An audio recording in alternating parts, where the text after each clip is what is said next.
അവളുടെ അമ്മൂമ്മയുടെ ഒരു വണ്ണം. എടാ മോനെ, കഴിഞ്ഞ ആഴ്ച ഓഫീസിൽ പോകാൻ നേരത്ത് എൻ്റെ മുഖം മാത്രമേ അവർക്കൊക്കെ കാണാൻ പറ്റത്തുള്ളൂ, ശരീരമൊന്നും കാണാൻ പോലും പറ്റത്തില്ല.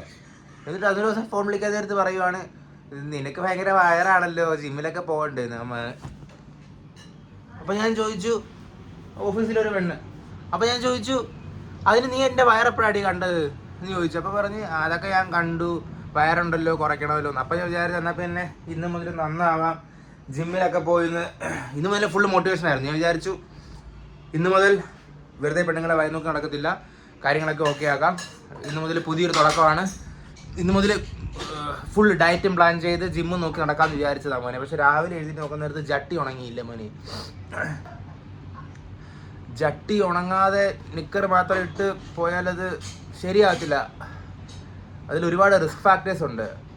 അതുകൊണ്ട് ഞാൻ വിചാരിച്ചു എന്നാൽ പിന്നെ നാളെ മുതൽ ജിമ്മിൽ പോയി കുറയ്ക്കാം. കാരണം ഞാൻ മാക്സിമം ട്രൈ ചെയ്തു. അതായത് ഞാൻ എത്ര നേരം പാടാ മോനെ, എനിക്കിപ്പം വെള്ളത്തിലൊക്കെ എനിക്ക് അരമണിക്കൂർ സുഖമായിട്ട് ശ്വാസം പിടിച്ച് നിൽക്കാൻ പറ്റും. അങ്ങനത്തെ ഒരു ലെവലാണ്. കാരണം ഞാൻ എത്ര നേരം വേണമെങ്കിലും ശ്വാസം പിടിച്ച് വെച്ച് വയറ് കുറയ്ക്കും. പക്ഷേ അവരെങ്ങനെ നോട്ടീസ് ചെയ്തു മോനെ, അതിലെനിക്ക് ഒരുപാട് കുറ്റബോധം തോന്നി. കാരണം അതെൻ്റെ ഒരു പരാജയമായിട്ടാണ് മോനെ ഞാൻ കാണുന്നത്. കാരണം ഞാൻ ഒരുപാട് ട്രൈ ചെയ്തു ശ്വാസം പിടിച്ച് വെക്കാൻ, എന്നിട്ട് അവർ കണ്ടുപിടിച്ചു. അതിലെനിക്ക് കുറച്ച് ഡിസപ്പോയിൻമെൻ്റ് ഉണ്ട്. കാരണം ഞാൻ ഈ പരിപാടി തുടങ്ങിയിട്ട് ഒരു 10-15 വർഷമായി ഈ ശ്വാസം പിടിച്ച് വെക്കുന്ന പരിപാടി. എന്നിട്ടും അവർ കണ്ടുപിടിച്ചെന്ന് പറഞ്ഞാൽ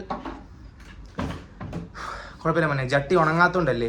നാളെ ജട്ടി ഉണങ്ങി കഴിഞ്ഞിട്ട് നാളെ മുതൽ ജിമ്മിൽ പോകാം. അപ്പം ശരി മോനെ. അപ്പം നിനക്ക് ഒരു ചട്ടിയേ ഉള്ളൂടാ, ബാക്കി ചട്ടിയൊക്കെ എന്ത് ചെയ്യും? എല്ലാ ചട്ടിയൊന്നുമില്ലേ.